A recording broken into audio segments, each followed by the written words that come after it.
रसशास्त्राचे आधारभूत सिद्धांत जे शास्त्र सिद्धांतांवर आधारित असते ते अनादि शाश्वत ठरते। आयुर्वेद हेही अशाच पद्धतीने सिद्धांतांवर आधारित असणारे वैद्यकीय शास्त्र आहे। ज्याप्रमाणे मुळाच्या आधारे संपूर्ण वृक्ष आश्रित असतो त्याप्रमाणे सिद्धांताच्या आधारे शास्त्र चरकाचार्यांनी विमानस्थानात सिद्धांताची व्याख्या वर्णन केलेली आहे।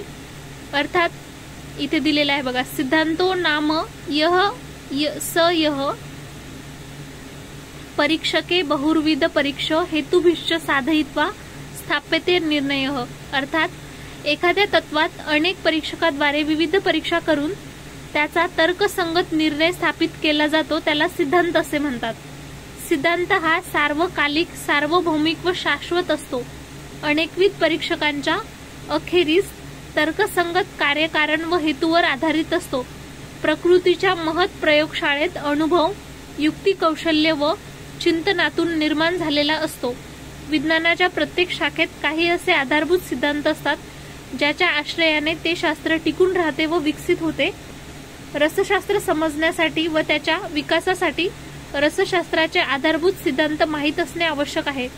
औषधांवर चिकित्सा आधारित असते त्यामुळे रसशास्त्राच्या सिद्धांताचे सम्यक ज्ञान असेल तरच योग्य औषध निर्माण करून चिकित्सा यशस्वी करता येते। म्हणून रसशास्त्राच्या सिद्धांताचा अभ्यास करू। पहिलं दिलेलं आहे, मूर्छित झालेला पारा व्याधींचा नाश करतो। उदाहरणार्थ, कज्जलीबद्ध झालेला पारा आकाशात विहार करण्यासाठी क्षमता देतो, मुक्ती देतो। उदाहरणार्थ, खेचरी गुटसिका। मृत भस्मीभूत झालेला पारा अमरत्व, जीवन प्रदान करतो। उदाहरणार्थ, पारद भस्म। अशा या पारदापेक्षा अधिक दयाळू कोण असणार? पारद तसेच वायू मूर्छित झाल्यावर व्याधीचा नाश करतात, मृत झाल्यानंतर जीवन प्रदान करतात, तसेच बद्ध झाल्यानंतर आकाशात विचरण करण्याची शक्ती प्रदान करतात। पारदाचे जीवन संस्कार वर्णन केले आहेत।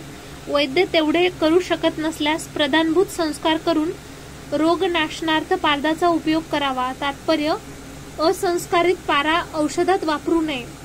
नेक्स्ट दिलेला आहे, ज्याप्रमाणे परमात्मामध्ये सर्व आत्मा विलीन होतात त्याप्रमाणे कष्ट औषधी नागधातूत, नाग वंग धातूत, वंग ताम्र धातूत, ताम्र रौप्य धातूत, रौप्य सुवर्णादी धातूत व सुवर्ण पारदात विलीन होतात। पारदात सर्वांना सामावण्याची क्षमता असल्याने ते सर्वात श्रेष्ठ आहे। नेक्स्ट दिले, ज्याप्रमाणे षोडश संस्कारित पारा निष्कृष्ट धातूंचे उत्कृष्ट धातूमध्ये परिवर्तन करतो त्याचप्रमाणे तो ज्वर व्याधींना पीडित शरीराचे उत्कृष्ट अशा अजरामर रूपात परिवर्तन करतो। अर्थात देहसिद्धीसाठी लोहसिद्धीच्या कसोटीवर पारखून पारदाचा उपयोग करावा। उदाहरणार्थ, षोडश संस्कारित पारा ताम्राचे सुवर्णात रूपांतर करतो त्याचप्रमाणे तो जरा मृत्यू नाशनासाठी अत्यंत श्रेष्ठतम ठरतो। धातूंच्या मारणातील श्रेष्ठ अश्रेष्ठत्व रसरत्न समुच्चयकारांनी या सिद्धांताद्वारे वर्णन केले आहे। धातूंचे मारण पारद भस्माच्या साह्याने केल्याने ते सर्वश्रेष्ठ समजले जाते। उदाहरणार्थ, सुवर्ण धातूच्या मारणासाठी रससिंदुराचा उपयोग करतात कारण पारद भस्माच्या ऐवजी रससिंदूर वापरण्याची प्रथा आहे। कष्ट औषधीच्या साह्याने केलेली धातूंचे मारण मध्यम स्वरूपाचे समजले जाते। उदाहरणार्थ, रसतरंगिणीच्या पाठानुसार वंग धातूच्या मारणासाठी अपामार्ग चूर्णाचा उपयोग केला जातो।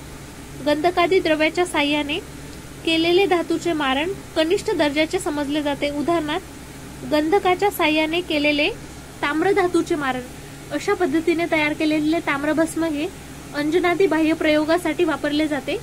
स्वर्णादी धातूंचे मारण त्या धातूच्या शस्त्रू धातूने केल्यास ते दुर्गुणप्रद होते। उदाहरणार्थ, वंग धातूचे मारण शुद्ध हरतालाच्या साह्याने करणे। अशा रीतीने तयार केलेले वंगभस्म रसकार्यात वापरले जाते, अभ्यंतर प्रयोगात नाही। नेक्स्ट आहे, षडगुण गंधकाचे जारण केल्याशिवाय पारदामध्ये रोगनाशक शक्तीचे आदान होत नाही।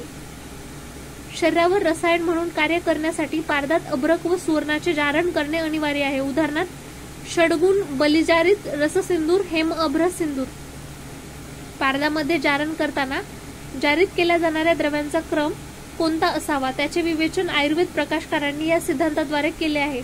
पारदात सर्वप्रथम गंधकाचे जारण करावे, त्यानंतर सुवर्ण व अभ्रकाचे जारण करावे आणि सर्वात शेवटी रौप्यादी धातूचे जारण करावे। कारण गंधकाची जारणा केल्याशिवाय पारदाचे बुभुक्षा परिपक्व होत नाही आणि अपरिपक्व स्थितीत केलेल्या इतर द्रव्यांना जारणा व्यवस्थित होत नाही.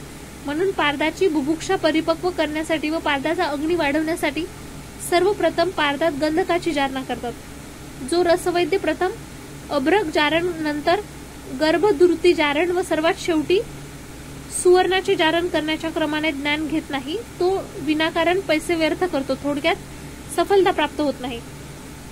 नेक्स्ट दिले पारदलिंग निर्माण अनेक प्रकारे होते. अभ्रक संबंधांनी निर्मित पारदलिंगाचे पूजन, अधम विभिन्न विडाच्या साह्याने निर्मित पारदलिंगाचे पूजन मध्यम व मंत्र निर्मित पारदलिंगाचे पूजन उत्तम, तसेच रसक निर्मित पारदलिंगाचे पूजन सर्वोत्तम समजले जाते.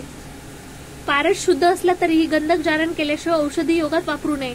जसं की कज्जली पारदास बुभुक्षित करण्याकरता, त्याच्या अग्निवर्धनाकरता गंधक जारण करणे आवश्यक आहे. पारद व अभ्रकाशिवाय लोहभस्माचे काहीच महत्व नाही, कारण केवळ लोहभस्माचा शरीरात केलेला औषधी प्रयोग जडता उत्पन्न करतो. पारदाच्या संयोगाशिवाय तयार केलेल्या लोहभस्माच्या प्रयोगाने उदरात लोहकीट जमा होते. म्हणून पारद व अभ्रकाच्या संयोगानेच तयार केलेले लोहभस्म उत्तम समजले जाते. उत्तरोत्तर पूट देण्याने भस्मांच्या गुणांमध्ये वृद्धी होते, ते लघु होते व सूक्ष्म अतिसूक्ष्म परमाणूपर्यंत पोहोचवून आपले कार्य करते. रसायन कर्मकरिता 100 ते 1000 पूट देण्याचा निर्देश केला आहे. उदाहरणार्थ सहस्त्रपुटी अभ्रक भस्म व्याधी नाशनाकरिता 10 ते 100 पूट देण्यास सांगितले आहे. उदाहरणार्थ शतपुटी अभ्रक भस्म. सर्व औषधांमध्ये पारद निर्मितीत औषधे सर्वश्रेष्ठ ठरतात, कारण ती अल्प मात्रेत योजली जातात, खाण्यात अरुचिकारक नसतात, त्वरित कार्य करून आशुकारी रुग्णास आरोग्य प्रदान करतात. उदाहरणार्थ समीरपन्नग रस, हेमगर्भ पोटली रसायन.